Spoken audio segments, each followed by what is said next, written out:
Right now you're participating in a $60 billion experiment. You didn't sign a consent form. You weren't briefed on the risks.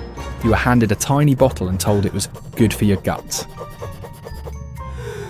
Every day, millions of well-intentioned people walk past real food, reach for a probiotic shot or capsule, swallow it, and feel responsible. Proactive, modern. But here's the part the marketing budget doesn't explain. You're not buying health.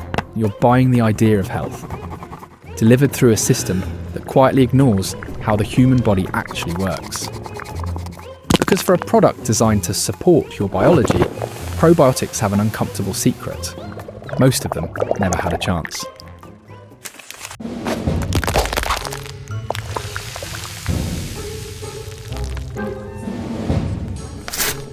To understand the problem, you have to understand the stomach. The human stomach is not a welcome centre. It is not a hospitality lounge for friendly microbes. It is one of the most hostile environments in the body, engineered specifically to destroy foreign organisms before they reach vulnerable systems. Highly acidic, relentless, unforgiving. Yet the probiotic industry asks you to believe that delicate, lab-cultured bacteria, raised in perfectly controlled environments, can survive shipping, storage, stomach acid, and competition. Then calmly colonize your gut. This is where the numbers come in. 50 billion live cultures. It sounds impressive, medical, reassuring, but here's the detail that rarely makes the label. That number usually refers to what existed at the moment of manufacture, not what survives weeks of transport, variable temperatures, fluorescent shelves, and time. Bacteria are fragile. Heat reduces viability. Light reduces viability. Time reduces viability. By the time many probiotic products reach consumers, the number of viable organisms may be dramatically lower than advertised. And even if some survive, the real challenge hasn't even started. Your gut already contains roughly 100 trillion bacteria across thousands of species. It's a dense, competitive ecosystem, closer to a rainforest than an empty apartment. Dropping billions of copies of a single, commercially convenient strain into that environment isn't colonization, it's tourism. Most commercial probiotic strains are transient. That's the polite scientific term. They pass through. They don't establish long-term residence. They don't reshape the ecosystem. You're renting bacteria while thinking you're building an immune system.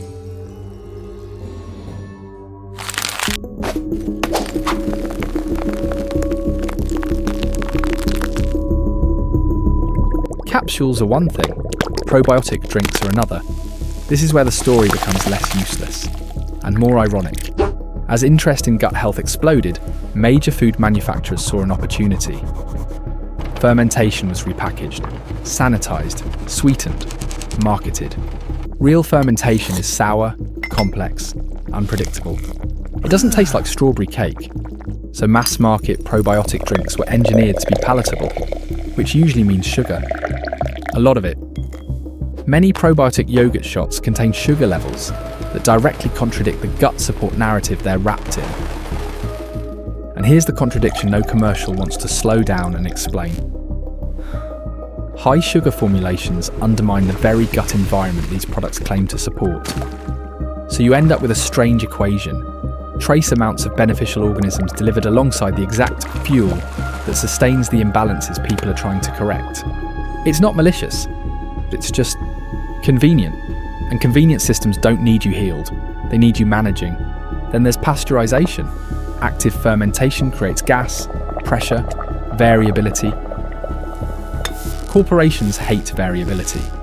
So many fermented products are heat treated for shelf stability, killing microbial activity, and later supplemented with a single, isolated strain so the word probiotic can still appear on the label. What you're drinking isn't an ancient food tradition. It's a controlled product designed to behave well in warehouses.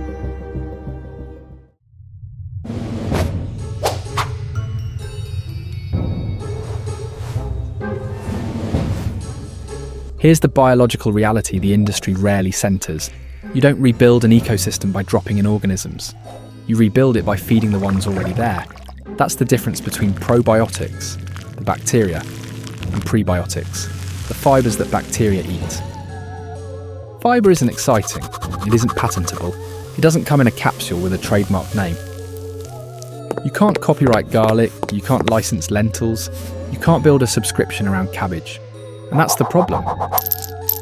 The foods that consistently support microbial diversity, fermented vegetables, kefir, unprocessed fibres, are cheap, culturally old, and impossible to monopolise.